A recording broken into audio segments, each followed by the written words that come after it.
ವಿಪಕ್ಷಗಳ ವಿರುದ್ಧ ಕಾಂಗ್ರೆಸ್ ಶಾಸಕರು ಕೂಡ ಪ್ರೊಟೆಸ್ಟ್ಗೆ ಮುಂದಾಗಿದ್ದಾರೆ. ವಿಧಾನಸೌಧದ ಆವರಣದ ಗಾಂಧಿ ಪ್ರತಿಮೆಯ ಬಳಿ ಧರಣಿಗೆ ಕೂತಿದ್ದಾರೆ ವಿಪಕ್ಷಗಳ ವಿರುದ್ಧ ಕಾಂಗ್ರೆಸ್ ಶಾಸಕರು.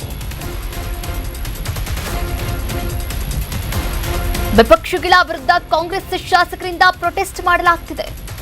ವಿಧಾನಸೌಧದ ಆವರಣದ ಗಾಂಧಿ ಪ್ರತಿಮೆಯ ಬಳಿ ಧರಣಿಯನ್ನ ಮಾಡೋಕೆ ಮುಂದಾಗಿದ್ದಾರೆ. ಸದನ ನಡೆಸಲು ವಿಪಕ್ಷ ಅಡ್ಡಿ ಮಾಡ್ತಿವೆ ಎಂದು ಆರೋಪಿಸಿದ್ದಾರೆ. ಒಬ್ಬರ ರಾಜೀನಾಮೆಯನ್ನ ಮುಂದಿಟ್ಟುಕೊಂಡು ಸಮಯವನ್ನ ವ್ಯರ್ಥ ಮಾಡಲಾಗ್ತಾ ಇದೆ. ರೈತರ ವಿರೋಧ, ಜನರ ವಿರೋಧಿಯೇ ಬಿಜೆಪಿ ಮತ್ತು ಜೆಡಿಎಸ್. ಪ್ರತಿಭಟನೆಯಲ್ಲಿ ಕಾಂಗ್ರೆಸ್ ಬಹುತೇಕ ಶಾಸಕರು ಕೂಡ ಭಾಗಿಯಾಗಿದ್ದಾರೆ. ಆರೋಪ ಎದುರಿಸುತ್ತಿರುವಂತಹ ಸಚಿವ ನಾಗೇಂದ್ರ ಅವರು ಕೂಡ ಉಪಸ್ಥಿತರಿದ್ದಾರೆ. ಸದನವನ್ನ ನಡೆಸಿ ಸಂವಿಧಾನವನ್ನ ಉಳಿಸಿ ಅಂತ ಕೈ ನಾಯಕರು ಕಿಡಿಕಾರ್ತಾ ಇದ್ದಾರೆ. ಈ ಒಂದು ವಿಚಾರಕ್ಕೆ ಸಂಬಂಧಪಟ್ಟ ಹಾಗೆ ಮುನಿಯಪ್ಪ ಮತ್ತು ಆರತಿ ಕೃಷ್ಣ ಅವರು ಕೂಡ ಮಾತನಾಡಿದ್ರು. ಹಾಗೆ ಕಾಂಗ್ರೆಸ್ ಶಾಸಕರು ಅವರು ಕೂಡ ಗಾಂಧಿ ಪ್ರತಿಮೆಯ ಮುಂದೆ ಪ್ರತಿಭಟನೆಗೆ ನಿಂತಿರೋದನ್ನ ನೀವು ಕೂಡ ಗಮನಿಸಬಹುದಾಗಿದೆ. ಬಿಜೆಪಿ ಮತ್ತು ಜೆಡಿಎಸ್ ನಾಯಕರ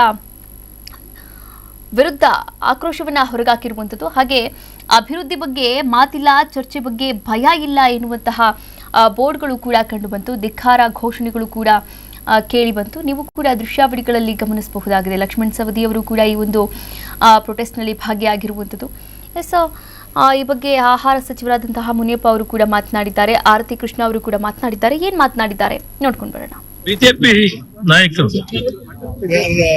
ಅಶೋಕ್ ಅವರು ವಿರೋಧ ಪಕ್ಷದ ನಾಯಕರಿದ್ದಾರೆ. ದೇಶ ಗಂಭೀರವಾದಂತಹ ಪರಿಸ್ಥಿತಿಯಲ್ಲಿದೆ. ರಾಜ್ಯದಲ್ಲಿ ಅಭಾವ 100% 80% ಬೆಳೆ ಹಾನಿಯಾಗಿದೆ. ಬಿತ್ತನೆ ಹಾಕಿರೋದೆಲ್ಲ ಕೂಡ ಪೂರ್ತಿ ಹಾಳಾಗಿದೆ. ರೈತರು ಕಂಗಾಲಾಗಿದ್ದಾರೆ. ಮಳೆ ಇಲ್ಲ. ಎಲ್ಲಾ ವಿಷಯಗಳನ್ನ ಚರ್ಚೆ ಮಾಡಕ್ಕೆ ಅವಕಾಶ ಮಾಡುವುದು. ಆದರೆ ನಾಗೇಂದ್ರ ಅವರ ವಿಷಯದಲ್ಲಿ ಇಲ್ಲಿವರೆಗೂ ಆಗಿರೋ ಇನ್ವೆಸ್ಟಿಗೇಷನ್ಸ್ ಅಲ್ಲಿ ಅವರು ನಿರಪರಾಧಿ ಅಂತ ಪ್ರೂವ್ ಆಗಿದೆ. ಹಣ ಪೂರ್ತಿ ಡಿಪಾಸಿಟ್ ಆಗಿದೆ. ಅವರು ರಾಜೀನಾಮೆ ಕೂಡ ಅವಶ್ಯಕತೆ ಇಲ್ಲ. ಈಗ ಬಿಜೆಪಿಯವರು ನಿಜವಾಗೂ ಈ ದೇಶದ ರೈತರ ಬಗ್ಗೆ ಏನಾದ್ರೂ ಕಾಳಜಿ ಇದ್ದರೆ, ಈ ದೇಶದ ಬಗ್ಗೆ, ರಾಜ್ಯದ ಬಗ್ಗೆ ಕಾಳಜಿ ಇದ್ದರೆ ಅವರು ಈ ಅಭಾವ ಪರಿಹಾರವನ್ನ ಕುರಿತು ಸದನದಲ್ಲಿ ಚರ್ಚೆ ಮಾಡೋದಕ್ಕೆ ಅವಕಾಶ ಮಾಡಿಕೊಡಬೇಕು. ಬಿಜೆಪಿ ಒಂದು ವಾರದಿಂದ ಏನು ಕೂಡ ಸೆಷನ್ ನಡೆಯಕ್ ಬಿಡ್ತಾ ಇಲ್ಲ. ಪ್ರಶ್ನೋತ್ತರ ವೇಳೆಯಲ್ಲೂ ಕೂಡ ನಾವು ಪ್ರಶ್ನೆ ಕೇಳಿದಾಗ ಅದ್ ಏನ್ ಆನ್ಸರ್ ಬರ್ತಾ ಇದೆ ಅಂತಾನು ನಾವು ಕಂಟಿನ್ಯೂ ಮಾಡ್ತಾ ಇದೀವಿ ಪ್ರಶ್ನೋತ್ತರ ವೇಳೆಯಲ್ಲಿ. ಬಟ್ ಆದ್ರೆ ಏನು ಕೂಡ ಕೇಳಿಸ್ತಾನೆ ಇಲ್ಲ. ಅವ್ರು ಅಷ್ಟೊಂದು ಕೂಗಾಡ್ತಾ ಇರ್ತಾರೆ. ಸೊ ಅದನ್ನ ಈಗ ಅವ್ರು ಮಾಡೋ ನೆಸಿಟಿ ಇಲ್ಲ. ಬಿಕಾಸ್ ನಾವು ಡಿಸ್ಕಷನ್ ಗೆ ರೆಡಿ ಇದೀವಿ. ನಾಗೇಂದ್ರ ಅವ್ರ ರೆಸಿಗ್ನೇಷನ್ ಅವ್ರು ಕೇಳ್ತಾ ಇದ್ದಾರೆ. ಬಟ್ ಯಾಕೆ ಕೊಡ್ಬೇಕು ಅವರು, ಯಾಕೆ ಇದು ಅಂದ್ರೆ ನಾವು ಡಿಸ್ಕಷನ್ ಗೆ ರೆಡಿ ಇದೀವಿ. ಆದ್ರೆ ಅವ್ರು ನಮಗೆ ಅದಕ್ಕೂ ಕೂಡ ಅಲೋ ಮಾಡ್ತಾ ಇದ್ದಾರೆ. ಅವರು ಅವರಾಗೆ ಶೌಟ್ ಮಾಡ್ತಾನೆ ಇದ್ದಾರೆ, ಅದು ರೆಸಿಗ್ನೇಷನ್ ಮಾಡ್ಬೇಕು. ಸೊ ಅದಕ್ಕೆ ಅವ್ರ ಬಗ್ಗೆನೂ ಕೂಡ ಏನು ಆ ತರದ್ ಏನಾದ್ರು ಇದ್ರೆ ಖಂಡಿತ ಕಾಂಗ್ರೆಸ್ ಕ್ರಮ ತಗೊಳುತ್ತೆ. ಮುಂಚೆನೂ ತಗೊಂಡು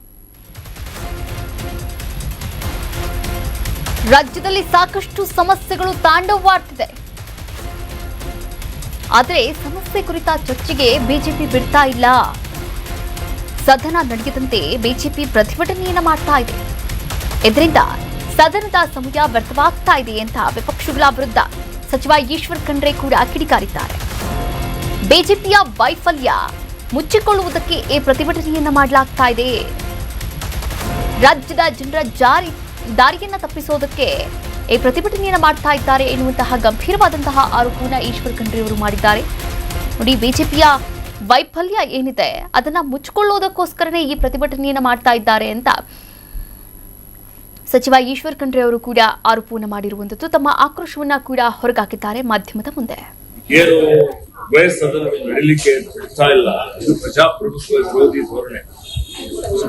ಏನು ಜ್ವಲಂತವಾದಂತ ಅನೇಕ ವಿಷಯಗಳಿದ್ದಾವೆ ಚರ್ಚೆ ಮಾಡ್ಲಿಕ್ಕೆ. ಬರ ಇದೆ, ಇವತ್ತು ನಿರುದ್ಯೋಗ ಇದೆ, ಅನೇಕ ವಿಭಜನಾಂಶ ಅನುಷ್ಠಾನ ನಾವು ಮಾಡ್ತಾ ಇದ್ದೇವೆ. ಆ ವಿಷಯಗಳ ಬಗ್ಗೆ ಬಹಳಷ್ಟು ಚರ್ಚೆ ಮಾಡಿ ರಾಜ್ಯದ ಜನರ ಸಮಸ್ಯೆಗಳು ಇವತ್ತು ಅದಕ್ಕೆ ಪರಿಹಾರ ಮಾಡಲಿಕ್ಕೆ ನಾವೆಲ್ಲರೂ ಕೂಡಿ ಒಂದು ತೀರ್ಮಾನವನ್ನು ಮಾಡುವಂತ ಈ ಒಂದು ಅಧಿವೇಶನ.